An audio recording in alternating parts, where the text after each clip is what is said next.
गायब हुआ गांव। ये कहानी शुरू होती है एक ऐसे सवाल से जो आज भी लोगों के दिलों में गूंजता है। एक भूली बिसरी कहानी जो आज भी सांस लेती है। कभी कभी पुरानी बातें वक्त के साथ भी नहीं मरती, है ना?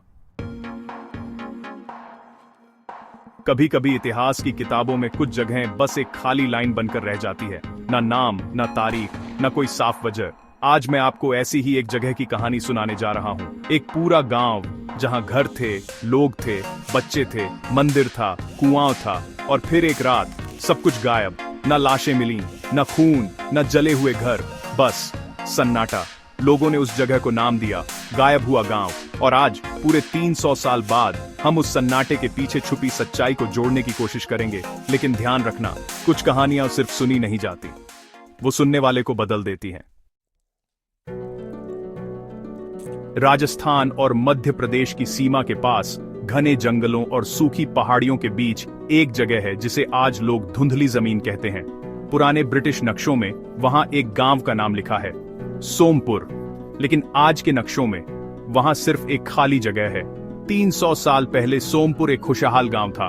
खेती, त्योहार, मेले, बच्चों की हंसी, सब कुछ था। पर उस गांव का एक नियम था, एक ऐसा नियम जिसे तोड़ने की कोई हिम्मत नहीं करता था। सोमपुर के बुजुर्ग बताते थे कि गांव बसने से पहले वहां कुछ और रहता था। कोई इंसान नहीं, कोई जानवर भी नहीं, बस वनदेव, एक ऐसा अदृश्य संरक्षक जो जंगल और जमीन की रक्षा करता था। गांव बसाने से पहले मुखिया ने एक वादा किया था, हम जमीन लेंगे लेकिन लालच नहीं करेंगे। हम जंगल काटेंगे पर सीमा में, और कभी उस पुराने पत्थर के आगे कदम नहीं रखेंगे। उस पत्थर को कहा जाता था सीमा शिला। समय बदला, मुखिया बदले, पीढ़ियां आईं और चली गईं, और धीरे धीरे वो वादा कहानी बन गया। बच्चे हंसते थे, भूत वूत कुछ नहीं होता। युवाओं को जमीन कम लगने लगी, लकड़ी ज्यादा चाहिए थी, फसल बढ़ानी थी, और एक दिन किसी ने सीमा शिला को हटा दिया, बस एक पत्थर। लेकिन उस रात जंगल पहली बार चुप नहीं था। उस रात गांव में किसी को नींद नहीं आई। कुत्ते भौंकते रहे, पेड़ बिना हवा के हिलते रहे, और कुएं का पानी उबाल खाने लगा। अगले दिन एक बच्चा गायब हो गया। कोई चीख नहीं, कोई निशान नहीं, बस उसकी चप्पल सीमा शिला के पास। बुजुर्ग रोए। उन्होंने कहा, वादा टूटा है, पर गांव वालों ने इसे इत्तेफाक मान लिया। अगले 7 दिनों में एक गाय, एक बुजुर्ग, फिर 2 बच्चे, सब गायब। और फिर गांव के बाहर की दुनिया ने कुछ अजीब देखा। एक व्यापारी जो सोमपुर जा रहा था, वो बोला, मैंने गांव देखा, लेकिन कोई आवाज नहीं थी, जैसे सब सांस रोककर खड़े हों।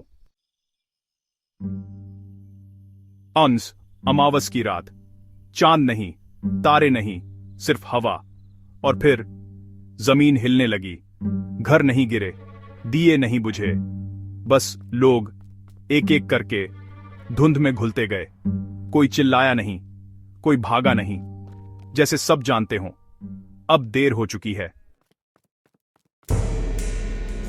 सुबह जब पड़ोसी गांव के लोग पहुंचे तो वहां कुछ नहीं था। घर थे पर खाली, चूल्हे जले हुए, खाना आधा खाया हुआ, और सीमा शिला फिर से अपनी जगह पर थी। लेकिन अब उस पर लिखा था, जो दिया गया था वो लौट लिया गया। आज भी उस जगह पर फोन काम नहीं करते, पक्षी उड़ते नहीं, और रात को आवाजें आती हैं, हंसी की, घंटी की, और कभी कभी बच्चों के खेलने की। वैज्ञानिक कहते हैं मास हिस्टीरिया था, प्राकृतिक गैस। रिकॉर्ड्स गलत हैं, लेकिन एक सवाल है, अगर सब गया तो वो आवाजें किसकी हैं? आज भी वहां के लोग जंगल से पहले हाथ जोड़ते हैं, पत्थरों को नहीं छेड़ते, और कहते हैं कुछ समझौते लिखे नहीं जाते, लेकिन तोड़े जरूर जाते हैं। अब आपसे एक सवाल, अगर सोमपुर सच में मिट गया तो उसकी कहानी आज तक क्यों जिंदा है? क्या हमारे आसपास भी ऐसे वादे हैं जो हमने तोड़े और भूल गए?